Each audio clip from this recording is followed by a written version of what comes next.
विशेषण का एक उदाहरण दो। विशेषण का एक उदाहरण। अच्छा राम, अच्छा लड़का। अच्छा क्या है? अच्छा राम की विशेषता बतला रहा है, राम की विशेषता बतला रहा है। और जिसकी विशेषता बतलाई जाए वही विशेष हो। सब ध्यान से सुनो। विशेष किसको कहते हैं? वाक्य में जिसकी विशेषता बतलाई जाए वही क्या हो गया? विशेष। सर्वनाम बताओ।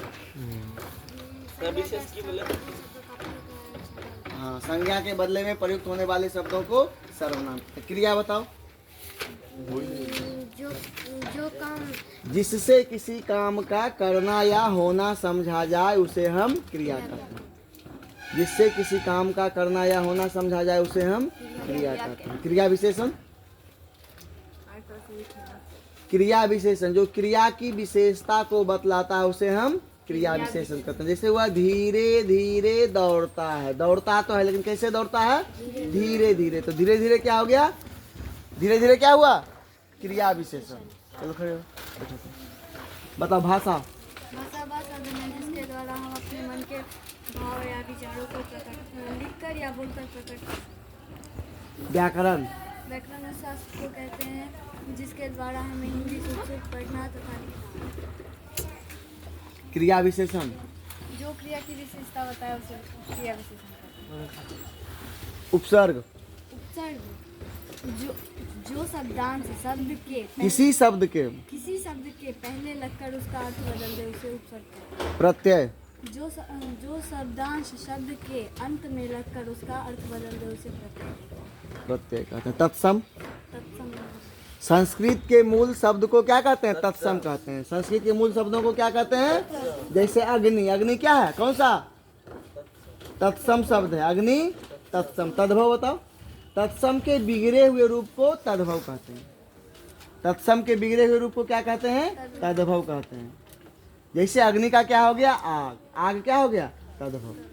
आज कोई ऐसा शब्द बताओ, कोई ऐसा शब्द जैसे आई है ना, आई क्या हुआ? आई अगर किसी शब्द के पीछे में लग गया अर्थ बदल रहा है। जैसे भला के पीछे में आई लग गया, क्या हो गया? भलाई। तो कौन सा प्रत्यय हो गया वहां पे?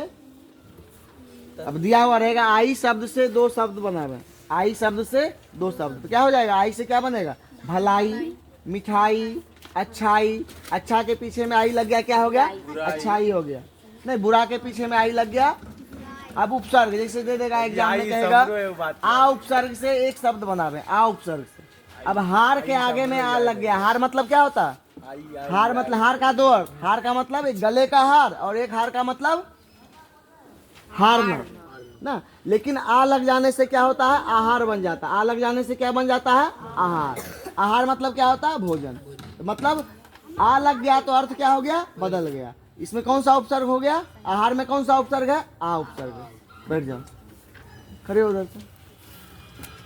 बताओ पूरब का उल्टा, उत्तर का उल्टा, सच का उल्टा, अपना का उल्टा, एक का उल्टा अनेक, एकता का उल्टा अनेकता, एकता का उल्टा अनेकता, सज्जन का उल्टा दुर्जन, सज्जन का उल्टा। चलो बैठ जाओ, चलो खड़ा हो जाओ, खड़ा हो। मुश्किल का उल्टा बताओ। मुश्किल का हो जाएगा सर। मुश्किल का उल्टा आसान होता है। मुश्किल का उल्टा सज्जन का उल्टा सज्जन का उल्टा दुर्जन, सज्जन का उल्टा पवित्र का उल्टा पवित्र का उल्टा का उल्टा पूरब का उल्टा। इसी बहाने याद भी हो जाए। ध्यान से अगर सुनते जाओगे। पवित्र का उल्टा, मुश्किल का उल्टा आसान, पूरब पश्चिम, उत्तर का उल्टा दक्षिण, एक का उल्टा एकता का उल्टा, चोर का उल्टा साधु, चोर का उल्टा दोस्त का उल्टा दुश्मन, दोस्त का उल्टा दुश्मन, दोस्त का उल्टा दुश्मन। चलो खड़े हो जाओ उधर से। बताओ संज्ञा किसे कहते हैं? बहुत खाए किसी व्यक्ति भाव आदि के नाम को संज्ञा कहते हैं। सर्वनाम। संज्ञा के बदले में जो प्रयुक्त होने वाला शब्द को संज्ञा कहते हैं। सर्वनाम। संज्ञा के बदले में प्रयुक्त होने वाले शब्दों को सर्वनाम। चलो खड़ी हो जाओ, खड़ी हो। हमें चले जाओ। संधि किसे कहते हैं? बुझो ना जी संधि किसे कहते हैं? बैठो। है वीडियो बनाने का हाँ हिंदी की परीक्षा दे के ले हिंदी होता है उसे संधि कहते हैं। दो वर्णों के मेल से जो विकार उत्पन्न होता है उसे ठीक। समास में क्या होता है? जब दो या दो से अधिक पद अपने बीच की विभक्ति को छोड़कर एक हो जाए। जब दो या दो से अधिक पद अपने बीच की विभक्ति को छोड़कर एक हो जाए तो उसे हम समास कहते हैं। जैसे विद्यालय के लिए क्या लिखते हैं हम?